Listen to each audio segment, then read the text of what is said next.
you know what day it is. Super Tuesday, and we've got our predictions in hand. Oh, boy. To reveal all that will maybe happen tonight. We'll see. We agonized over this one. Yeah. Look, overall, I think we both expect it to be a bit of a mixed bag. Bernie will win some states. Biden will win others. I think, for me, the key swing state to look at will be Texas. That was the one that I had the hardest time deciding on, but let's just go down the list and see what we got here. Okay, let's start with Maine. What do we think, Krystal? I think Bernie's a favorite in Maine. Right. Vermont also, I think it's pretty clear Bernie will win there. Although I did see the poll that had Bloomberg doing well in Maine, so you never know what could happen. But I think Bernie pulls it off there. Okay, so then the more important states, Virginia and North Carolina. These big delegate rich. Virginia, a place where Sanders might have had a chance, but really we've begun to see Biden kind of consolidate the support there. That's one of those states where Data for Progress in particular really saw him shoot up to double-digit numbers post South Carolina. The Northern Virginia consistency, it's kind of the perfect suburban state. It's a suburban state for Biden. Yeah. Look, Virginia has 99 delegates at stake. North Carolina has 110, so both pretty good hauls there. And yeah, I think those are both states where the consolidation of older African Americans and suburban voters around Biden is going to be enough to put him over the top. Massachusetts. I think Bernie pulls off the win there, especially with Warren performing so poorly in South Carolina. The Bernie folks have obviously been making a big play to win there, him campaigning directly in the state, and I think he will pull that off tonight. Yeah, I think that's right. I mean, Data for Progress was kind of mixed on this, but my view is that, you know, Warren is underperforming. It's just the lack of earned media, the lack of organization over and over again. So if we're going to go in the margin, we should give it to Bernie there. I mean, you saw the crowd that he was able to draw in Massachusetts. It was absolutely huge. 13,000, Boston Common, I think, were the numbers. Right. So let's move down to the South. Yeah, let's take a look at the South. All right, Alabama. So I think no secret that Joe Biden's probably going to win Alabama. So, you know, significant African or older African American population there. And then Arkansas, that's another place where he has a lot of natural strength. Tennessee, that's another, you know, these are all kind of communities with a little bit more of a suburban, older, conservative base. But we shouldn't, you know, discount, like you were talking about. Sanders has very high numbers in Tennessee because of Appalachia, because of, you know, there's like a populist, strong support there. People who have Trump and Bernie crossover. So you shouldn't underwrite that significantly. Yeah, and also, you know, we're thinking about the folks in Tennessee today with the horrific tornadoes that have left a death toll there. And, you know, on a more mundane level, will certainly be impacting people's ability to get out and vote. But of those southern states, when we're looking at Virginia, North Carolina, Alabama, Tennessee, Oklahoma, Arkansas, I think Biden will win all of those southern states. The one where he actually is the closest, Bernie, is Tennessee. The other one where he could potentially pull off an upset, just because we know that the Sanders campaign has been organizing underserved communities there, is Arkansas. So I would take a look at that. But I think this will be a very good night for Joe Biden in the South on the heels of a South Carolina win. So we talk about Texas. Yeah, well, first let's go to Oklahoma out of the way. Biden's probably going to win Oklahoma. All right, Texas. This one, true toss-up. True toss-up. This is, you've got a couple of things going on. So Chuck Rocha obviously has been telling us all about the Latino organizing strategy. The problem for Bernie is that this time around, Michael Bloomberg has been competing with him on Spanish language airwaves, Spanish language periodicals, etc.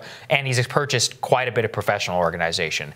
At the same time, Texas is a conservative state, more naturally inclined to Biden. People forget this, but the reason that Beto was able to come so close to Ted Cruz is because it's increasingly becoming suburban. The suburbs of Austin, suburbs of Houston, suburbs of Dallas, these are all Californians. They all make a lot of money. They have moderate politics. So those are people, natural Biden voter. That being said, the stratification, all of that, Bernie's got a decent chance, but this is the one I'm most uncertain about. And I think if Biden is to surprise anyone, he's going to win Texas tonight. Indeed. And obviously, look, Biden predicted he's going to win Texas. They're throwing all in. That's where he had his big rally with Amy and Pete and Beto and everybody else.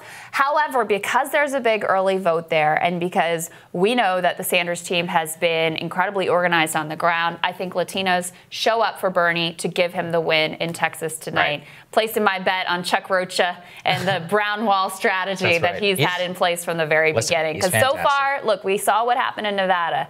they really delivered with that vote. And not just in Nevada, in Iowa, a place that had very small Latino population, that was sort of the test ground, you saw that those were the voters who were able to put Bernie over the top in terms of the popular vote. So it's a tested strategy. We've seen it bear fruits before. I think that will be the thing, combined with the early vote, that could potentially put Bernie over the top there tonight. Right. Should we talk about Minnesota? Let's talk about Minnesota.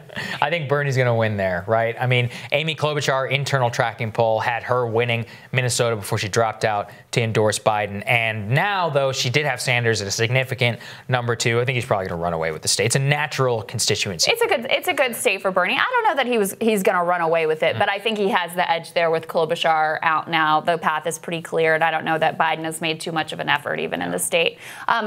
More good states for Bernie. If you look at Utah and Colorado probably being the stronger of the two for Bernie. I expect him to kind of run up the score there. Warren, in a lot of the polls I saw, was the number 2, and I think he'll win over even some more of her voters. Utah has one of the youngest demographics in the entire country. That's obviously a very good dynamic for Bernie Sanders, so I think those are 2 good states for him there. And then California, it's the whole game.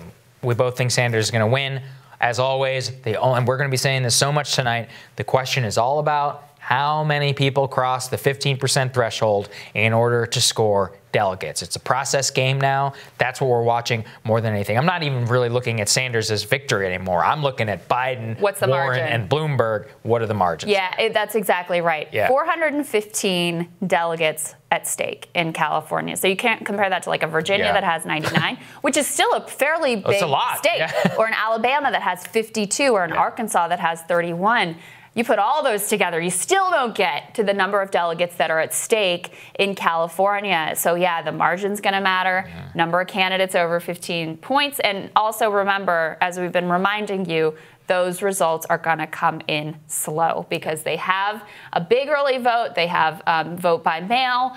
Those votes can be postmarked today, so they won't even come in for quite a while. So remember, what we get tonight out of California may not be the ultimate results here. I don't want to erase American Samoa or Americans abroad that are also voting today. I honestly have no idea which way. So I gave one to Sanders and one to Biden. We'll give Sanders Americans abroad and Biden American Samoa because I don't know. Cool. Seems like that's fair. All right. All right, we're going to see very soon what happens. Remember to join us live at 9 p.m. on YouTube and Facebook, where we will have all of your favorite guests and great analysis. We'll have Kyle Kondik in to run down the numbers with us, Ryan Grimm, and so much more. Going to be a great night. We will see you later. Hit subscribe. We'll see you tonight.